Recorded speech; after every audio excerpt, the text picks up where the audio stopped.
E aí, pessoal, beleza? Estamos aqui hoje com Pode Tributar, num formato humano, né?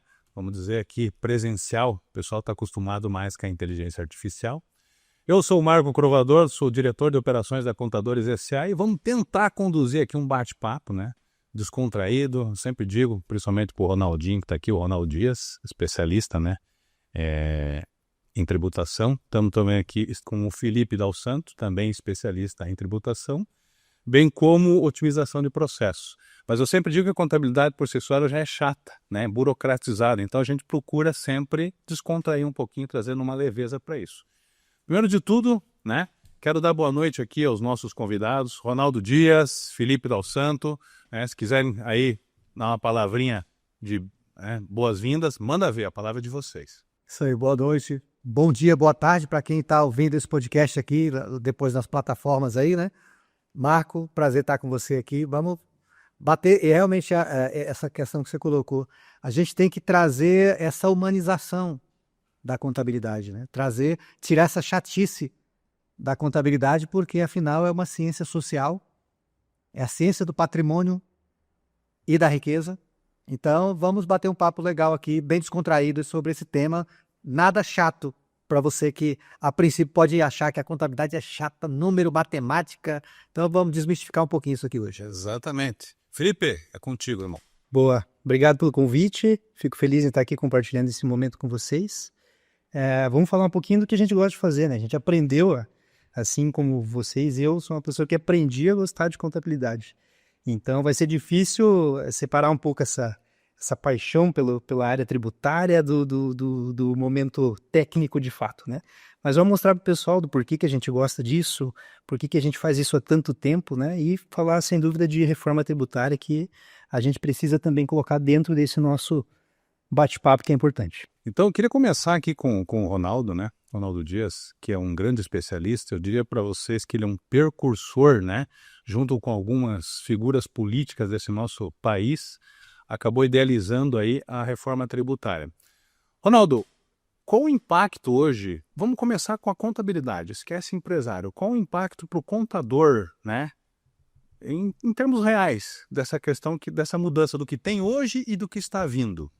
Perfeito. Essa pergunta ela é bem pertinente, porque a gente no Brasil, a gente está muito acostumado com as mudanças tributárias, né? Da Constituição de 88 para cá foram 466 mil modificações tributárias para o contador acompanhar. Então, é uma coisa surreal, é um remendo atrás do outro, do remendo que remendou o remendo. Isso traz para o contador um caos.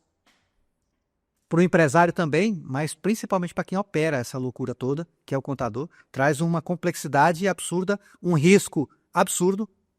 Então, você pega a empresa e que você tem que lidar com a multa de 2 a 3% do faturamento de uma empresa por causa de uma mera obrigação, que a gente chama de acessória, porque a obrigação principal é o imposto. A obrigação acessória é o que vem depois do imposto. Como é que eu calculei, como é que eu declarei, como é que eu me creditei, seja lá de qual coisa for. E então, esse é o ambiente que a gente vive do contador na situação atual. São 5.600 códigos tributários dos municípios, 27 leis de cada estado, com protocolo entre estado, um que eu assino, o outro não assinou, um concorda, outro não, e mais não sei quantas mil leis federal.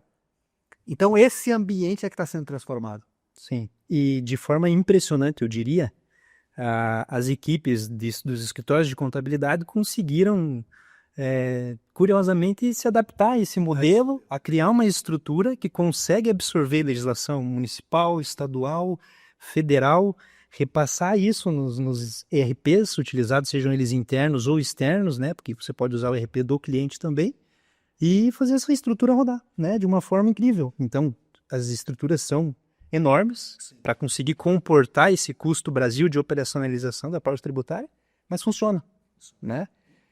E eu falo que aqui nós hoje estamos, por tanto tempo, né, Felipe, a gente está inserido dentro desse processo, nós ficamos que meio numa bolha. Então, o contador brasileiro, ele vive numa bolha, que é a bolha brasileira. Mas como é que é lá fora? Tanto é que muitos têm medo, falam, cara, mas essa reforma tributária aí, então, vai acabar o serviço do contador? O que é que a gente vai fazer se eu não vou calcular 5 impostos, com 5 guias, com 5 declarações, para 5.600 municípios?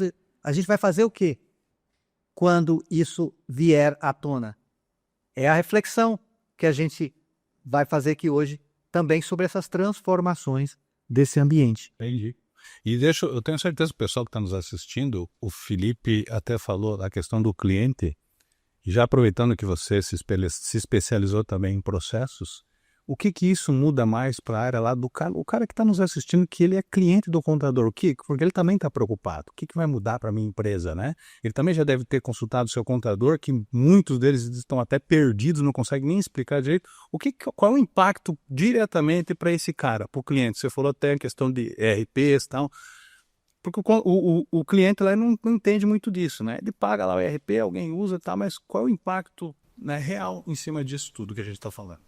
Boa, excelente pergunta.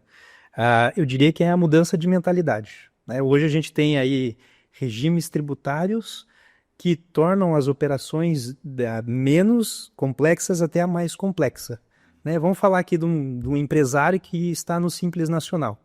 Esse empresário do Simples Nacional, praticamente ele é um empresário que ele recebe a guia do contador, o DAS, né? E faz uma contabilidade básica. Quando faz? Quando faz. Aí a gente tem as empresas do regime normal, que estão no lucro presumido, lucro real, que aí sim já tem um nível maior de maturidade do empresário com relação às suas obrigações, como que ele pode usar a contabilidade a seu favor. Com essa mudança que vem pela frente, eu diria que o grande impacto é essa necessidade de conscientização desde a empresa do Simples Nacional até a do lucro real. Porque você passa a ter possibilidades de um sistema não cumulativo, ou seja, tomar crédito de tudo, né, e debitar tudo que sai. Então, vale e necessita análise, porque passa a ser ainda mais competitivo o negócio. As empresas, elas vão precisar olhar com mais carinho para a contabilidade. Então, o empresário, de fato, tanto eu quanto o Ronaldo, a gente vai numa linha contrária do que o contador vem imaginando, que vai existir uma desvalorização do serviço contábil. Ao contrário, vai existir uma valorização do serviço contábil, porque a gente vai olhar para a ciência, a análise do dado em si, né? E estratégias de planejamento para conseguir fazer com que essa empresa obtenha sucesso no seu decorrer e tenha uma saúde financeira dentro do seu negócio que seja visível, né? Que ele consiga olhar para esses números e analisar. Principalmente quando a gente pensa que tem um período de transição, né? Tem um gap aqui entre as leis que estão sendo aprovadas e a forma de colocar isso em prática. Esse gap, ele é um pouco mais alto e maior do que o que pode se imaginar, vai até 2032, né? Então, no Brasil, a gente está acostumado a deixar tudo para a última hora. E a gente tem chamado a atenção do empresário que, eu gosto dessa analogia, é como se nós hoje estivéssemos conduzindo um transatlântico. Aí eu quero virar à esquerda. Mas lembre-se que eu estou conduzindo um transatlântico, não é um jet ski, que eu só faço um cavalo de pau, virei para a esquerda. Um transatlântico tem, dependendo do tamanho, eu tenho que começar uma curva 5 km antes. Por quê?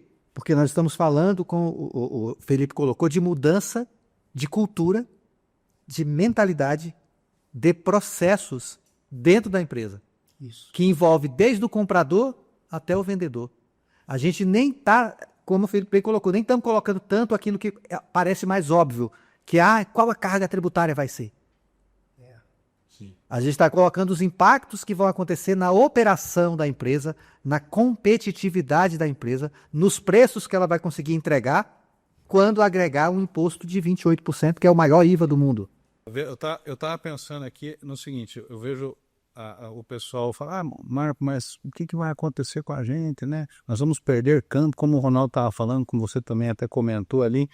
Eu já penso da seguinte forma, eu acredito muito no processo consultivo, que nós seremos muito consultores, como de fato já era para estar acontecendo. Só que o governo está dando uma ajudinha, um empurrãozinho. Muitos não pensam assim ainda porque talvez não tenham entendido a magnitude do que está vindo aí.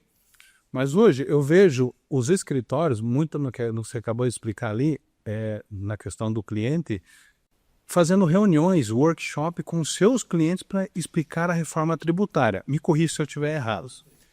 Você também deve ter feito uma reuniãozinha aí com o seu cliente.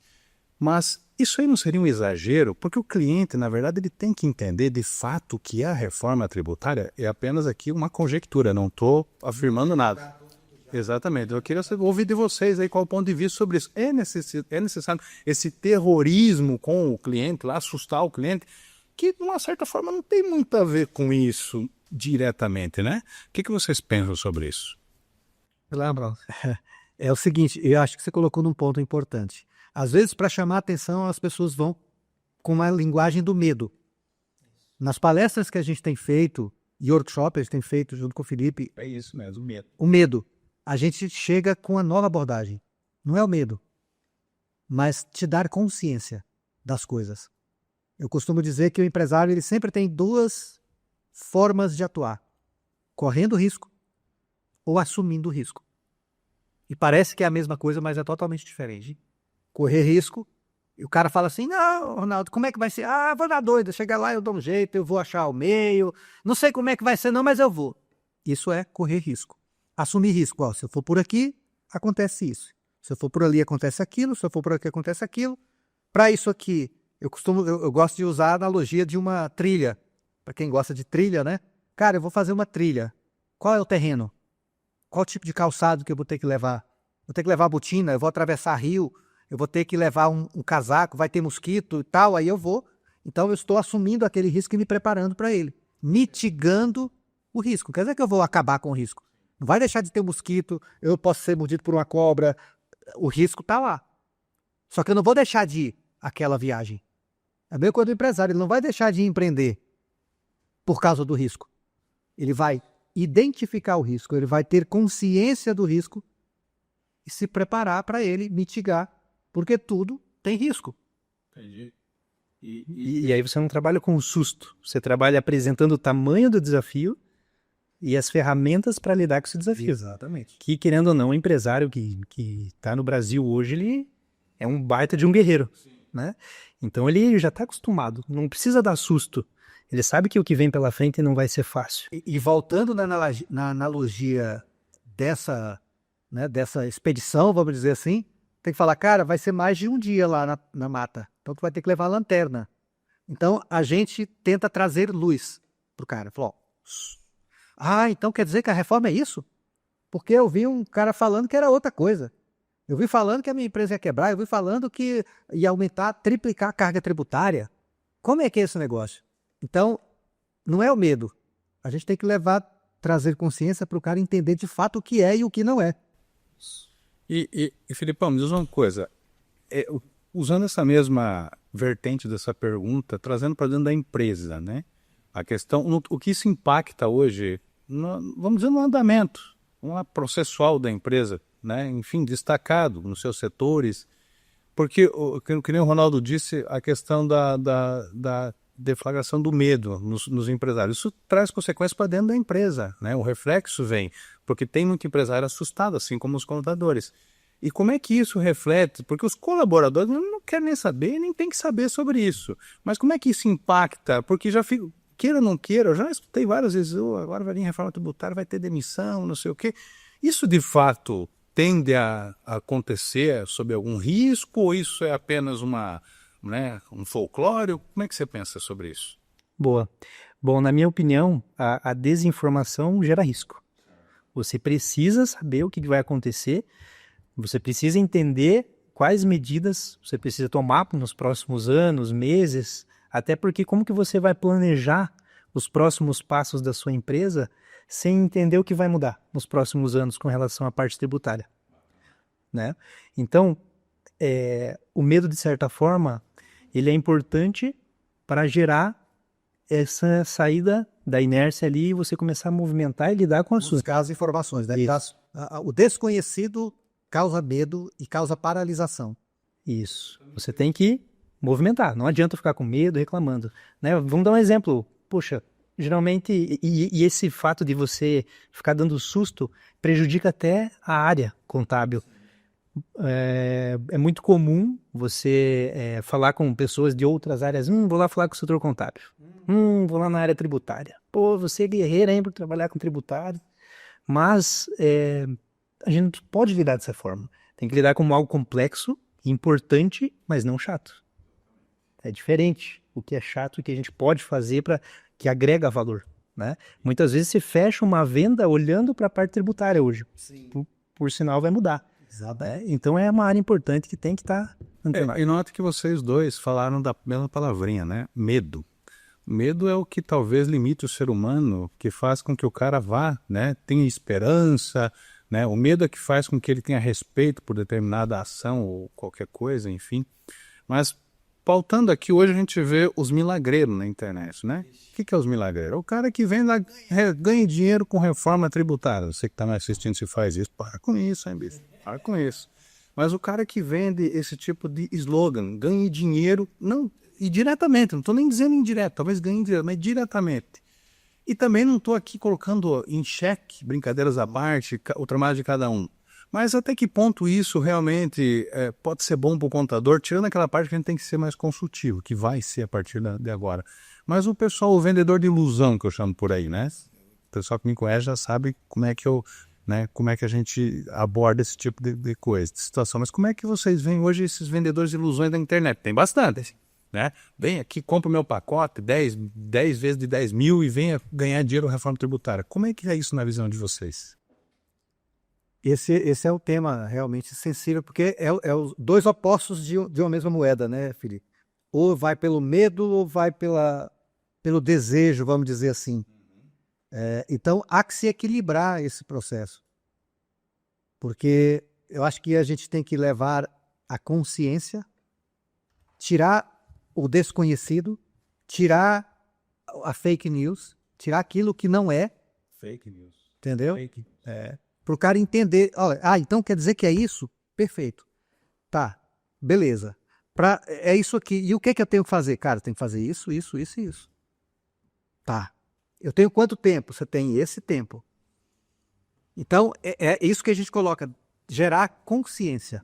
Para o cara nem ficar morrendo de medo e paralisado e nem achando que ele vai ganhar rios de dinheiro fácil. Porque não é fácil.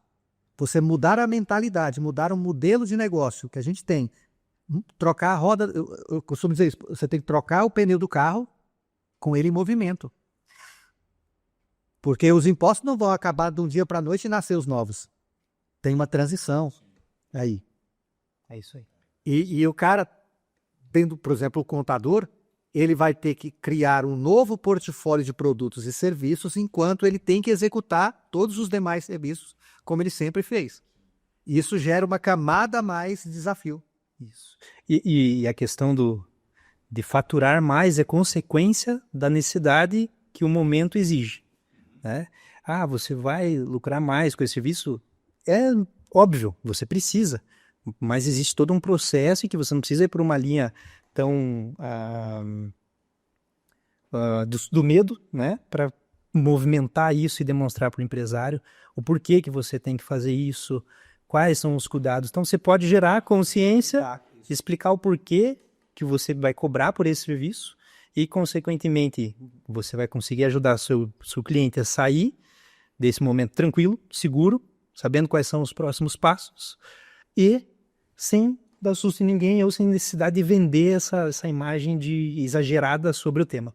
E isso eu acho que leva, inclusive, uma maturidade do contador que está do outro lado, que consegue conduzir sem ter que usar esse tipo de estratégia. Com certeza. Eu sempre eu gosto sempre de trazer essa realidade, né? Não existe almoço grátis. Nós estamos falando aqui de um processo educacional, de mudança de cultura, de mudança de mentalidade, de mudança de processos e de mudança de estrutura de uma empresa, de um negócio. Para você fazer tudo isso, há que se ter uma estrutura para isso. Sim, tem que ter um investimento. Tem que ter um investimento. Né? E para todo investimento, há que se ter um retorno. Para todo desafio, para toda crise, aparecem oportunidades. E sempre alguém vai aparecer para fazer esse serviço. E nem sempre é, de fato, a pessoa mais adequada. Então, se eu tenho um contador que conhece a empresa, tem os números da empresa na mão, é muito mais fácil para ele desenvolver esse trabalho do que um consultor de fora que chega de paraquedas na empresa, cheio de ideias do que ele imagina que seja aquela realidade. Então, é aquela coisa, você tem que se preparar, porque no final vai ser consequência. Eu vou ganhar mais dinheiro porque eu vou realizar um serviço necessário para o meu cliente, que se eu não fizer, alguém vai fazer. E aí é a realidade, não é susto. Né? Exatamente. Já com o desafio que você tem. Não é Ele vai fazer. fazer porque você vai ganhar muito dinheiro. Fazer porque você tem que fazer.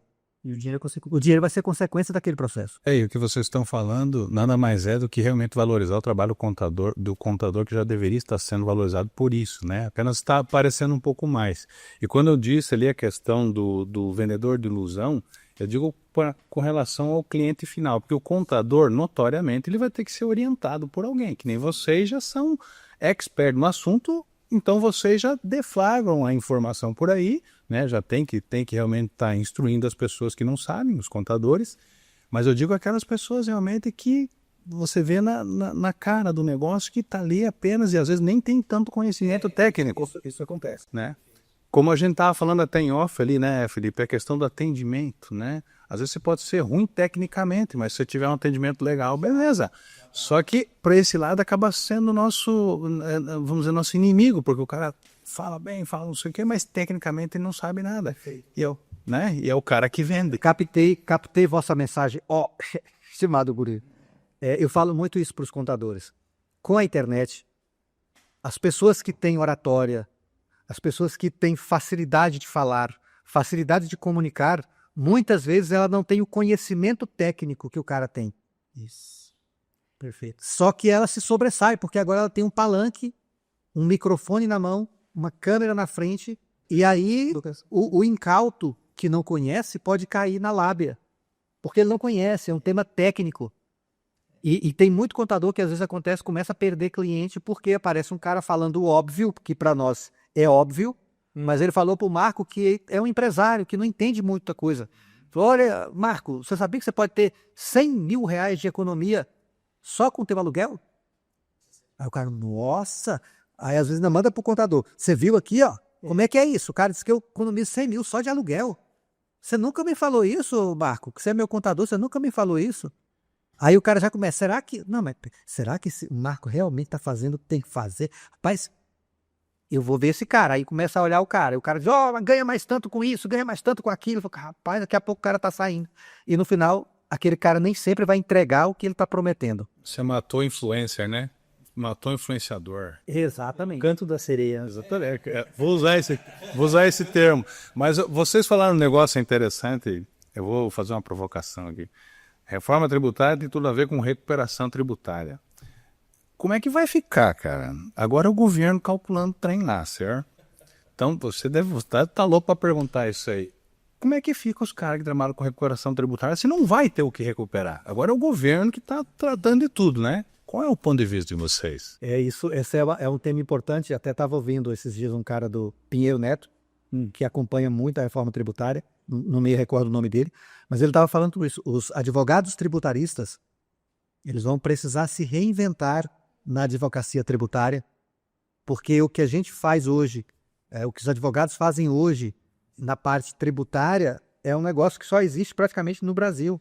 Lá fora, o advogado é muito mais preventivo, consultivo, orientativo, Não é reativo. do que reativo, entendeu? Do que, cara, vamos recuperar porque é baseado nessa tese, aquele benefício, aquela coisa toda, vai no STF e vai e volta, vira aquela confusão toda. Quando eu comecei a fazer palestras sobre a reforma tributária, lá 6, 7 anos atrás, eu falava que a recuperação tributária era um negócio da China, botava até a bandeirinha da China. O cara Nostradamus da tributação. 6, 7 anos atrás. Nem tinha o trem escrito ainda. Mas era dado, não tinha nada escrito. A tábula do Moisés da tributação. Certo. Então, cara, a gente já falava isso por quê? Porque virou um negócio incrível, porque é tão complexo que o pequeno empresário, um cara que tem um bar, ele tem um bar é um restaurantezinho. Eu gostei do exemplo, vou até prestar mais atenção. O cara tem um bar. E o que acontece? É um cara que normalmente ele não tem tanta instrução. Abriu um barzinho ali na esquina e às vezes o bar cresceu, botou mais mesas, contratou mais garçons ali, né? E aí, chega no final do mês, como é que ele fazia? Ô Marco, que é meu contador, você vai ser meu contador aqui. Marco, quanto é que eu tiro de nota aí? Aí o contador olhava o que ele comprou. Tira, bota uma margem de lucro em cima, tira tantos mil de nota. Aí ele tirava lá. Se ele tinha, por exemplo, também comida, ele botava assim, alimentação, Alimentação, exato. R$ 100. Só que ele vendeu água mineral, pinga, whisky, Red Bull, Tudo com a sua tributação, né? refrigerante, tudo com regime monofásico de PIS e COFINS, ICMS substituição tributária. O que significa essas coisas complexas? Esse imposto foi pago quando ele comprou o produto. Aí ele botou só alimentação. Ele pagou o imposto 100% daquela nota. Mas aquele monte de produto que ele vendeu, ele pagou na compra. Como ele tirou a nota só de alimentação, consumo, pagou tudo de novo. E ele não entende disso. Ele não foi lá no cadastro de produto, ele não tem nem sistema muitas vezes. Então, até porque os sistemas, já vamos falar do ERPs aqui, mas até porque hoje muito sistema ainda, não sei, a gente vê muito erro de parametrização, né? Existe a questão do monofásico que você falou aí, continua no Brasil, ainda continua acontecendo muitos erros. Mas falando em ERP, Felipe, até você falando no começo da nossa conversa aqui, como é que... É uma pergunta também minha. Como é que está a preparação para os sistemas, para os donos de sistemas? Como é que está essa interlocução com o governo? Como é que vai se dar isso aí? Você consegue dar um parâmetro aqui? Claro. Já tem nota técnica, né, falando dos novos campos para nota fiscal eletrônica. Então, o que vai acontecer? Né? Inicialmente, tudo para melhorar, primeiro precisa piorar um pouco. Então, pelo que 5, né? o que a gente vai passar, né? Vai continuar os impostos que já existem. Então, por exemplo, 26 a gente já vai ter a alíquota teste. Então, existem as notas técnicas, inclusive foi antecipado agora, impressionantemente, né? Foi o cronograma de testes, saiu de setembro para julho. Por que essa antecipação? Para poder ajudar um empresário, as empresas do EDRP, a realmente validar com mais antecedência e segurança que o negócio vai funcionar. Isso é um grande avanço, isso é legal dentro do que a gente vê. Diminuir a ansiedade em relação a como que vai funcionar esse sistema, né? E veio o Pix, né? Ele foi por etapa, né? Começou uma etapa para e depois ampliou até universalizar. Isso. E aí as pessoas já estavam acostumadas. Nesse processo do cronograma vai acontecer isso também. Vai acontecer isso. E aí vai entrar, então, esses novos campos como a alíquota do IBS, a alíquota do CBS, redução de base de cálculo, porque vai existir a nossa alíquota, a maior do mundo, 28%, mas tem sim redução para determinadas NCMs, determinadas atividades que vão ser aplicadas dentro do seu segmento, né? É claro, também acabei diretamente pegando o cara lá que vendia o vivente lá sem nota, vivia, né? Isso vai acabar, Ele falando em crédito. Falando do modelo, exatamente. O cara tem crédito quando ele compra. Mas ele só recebe se ele vender. Exatamente. Para ele vender, ele tem que tirar a nota. Os ERPs hoje, né, que a gente vê, a gente já tem muito problema, como a gente estava falando aqui no Brasil com eles. Mas isso aí tende a ter um pouco mais de trabalho, ou o governo realmente tá ligado nisso aí, em conversação com... Existiu esse estudo antes? Essa é uma parte que eu não sei, acho que como eu vivi esse processo antes da reforma, sim. Então eu vou dar um contexto de um pouquinho. Estava comentando hoje, eu estava gravando uma aula hoje da formação da reforma tributária e eu estava falando sobre como que nasceu esse novo método de recolhimento, apuração e declaração de impostos. O Miguel Abuab, que é dono de uma empresa de ERP, de uma das maiores da América Latina, se eu não me engano, a maior da América Latina, um dos sócios, ele fez uma fusão com a empresa que ele tinha. Há mais de 20 anos atrás, ele foi solicitado, falou, cara, cria uma forma mais simples, mais prática de calcular esses impostos, de recolher essas coisas. Ele começou a trabalhar, pensar no modelo, estudar. Quanto tempo atrás? 20 anos atrás. Meu Deus. Visionário. Esse ganhou de você, ó. 20 anos atrás. E aí, tomara que não seja ele que criou a reforma tributária. Tomara, corta isso aí depois. E ele começou a estudar isso. E durante esses 20 anos, a tecnologia foi avançando. Então, nós temos o melhor sistema bancário do mundo, inegavelmente. O Brasil Eu concordo. tem o melhor sistema bancário do mundo em termos de tecnologia. E o governo não ficou para trás, né? Comprou lá o Tiranossauro Rex, que é um dos computadores mais potentes do mundo. Chama Tiranossauro Rex, fica dentro de um bunker. Dá certo. mandou fazer um sistema no ITA, chamado Arpia. Não sei se você conhece a Arpia. É a maior ave de rapina do mundo, brasileira. Lá no zoológico de Curitiba. Você que não conhece Curitiba, venha conhecer aqui que você vai... Cara, eu pensava que era Árpia, mas agora estou sabendo que é Arpia. E aí, essa arpia ela tem uma característica, ela aprende com a presa. Então ela estuda a presa. Ah, então ela está indo por ali. Deixa ela aí. Foi 2 vezes, foi 3 vezes, eu tenho um padrão aí. Da próxima vez eu não vou por aqui, eu vou esperar ela aqui. Então esse sistema que o governo criou, ele é parametrizado para identificar padrões de sonegação, de informalidade. E estruturou toda a parte que era manual. Eu, quando comecei na contabilidade, lá nos idos de 92, os livros eram manual escrito na caneta, não podia errar. Era um livro de entrada, eu começava com o CNPJ, botava todos os dados, depois somava na calculadora e apurava o imposto ali com débito e crédito manualmente. O que o governo fez? Transformou tudo aquilo que era papel em digital, através do sistema SPED, que é o Sistema Público de Escrituração Digital. Lá em 2006, eu escrevi um artigo chamado Big Brother Fiscal. Vamos dizer que foi a primeira onda. A primeira onda de uma digital esperada. do governo. Porque até então, Marcos, você ia numa empresa, tinha os melhores computadores, e você ia numa repartição pública, era tudo cair nos pedaços. Não tinha sistema, o computador não prestava, e a Receita puxou isso. Ela puxou para, peraí, vamos investir em tecnologia. Então, comprou esse supercomputador, começou a trabalhar nos sistemas, aí automatizou a declaração do imposto de renda, criou o sistema do imposto de renda da pessoa física, da pessoa jurídica, um monte de declarações onde os terceiros é que declara, é que dá o dedo duro. O Marco tem um imóvel, hein? Sim. O Airbnb está dizendo. O Marco tem um imóvel. Mob, Demed, isso aí estão entregando tudo a gente. Tudo. Então, ela criou um ecossistema tecnológico muito bom. Quando ele viu essas duas coisas, ele revisou o que ele tinha feito e falou, agora eu tenho a tempestade perfeita para criar um sistema de cobrança 5.0. Então, ele pegou o melhor sistema bancário, o melhor sistema fiscal e criou esse método ABUAB de split payment, onde a nota fiscal já declara qual é o percentual, já está integrado com as maquininhas de cartão de crédito, com as operadoras de banco, e ela já fala quanto é que é o do Mar, tanto, quanto é que é o do Felipe, que é o governo, tanto. Quando o cara paga, já faz o split, automaticamente. E aí, ele encontrou com o doutor Luiz Carlos Rauli, que é um dos pais da reforma tributária, e colocaram isso dentro do texto da reforma tributária. E depois ele veio dando consultoria para o pessoal da Receita Federal de como que é esse sistema, porque ele fez o sistema e testou ao longo dos anos. Então ele fez o piloto do sistema e foi testando. Mas dentro de tudo que a gente já fez, né? SPED, Nossa. Pix, o nosso sistema de bancário, é mais uma evolução. De fato, vai acontecer. Quem imagina... Só ligar contas. Quem não... Aí a gente volta no que você falou, Marco.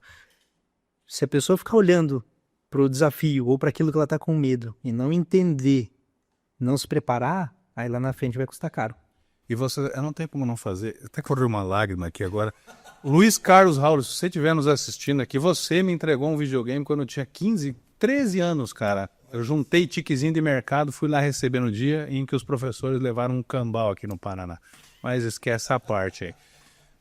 Nosso tempo aqui está finalizando. Felipe, queria... só uma última questão aqui, o governo. O pessoal tem falado, não, eu quero ver a hora que o pau começar a torar e começar, se o governo tem estrutura para esse crédito daqui, debita ali, crédito. Como é que está isso hoje, na tua visão, o que você tem constatado? O governo mesmo está bem preparado para essa mudança? Porque vai ser uma mudança brutal, não é verdade? Como é que está hoje na tua visão?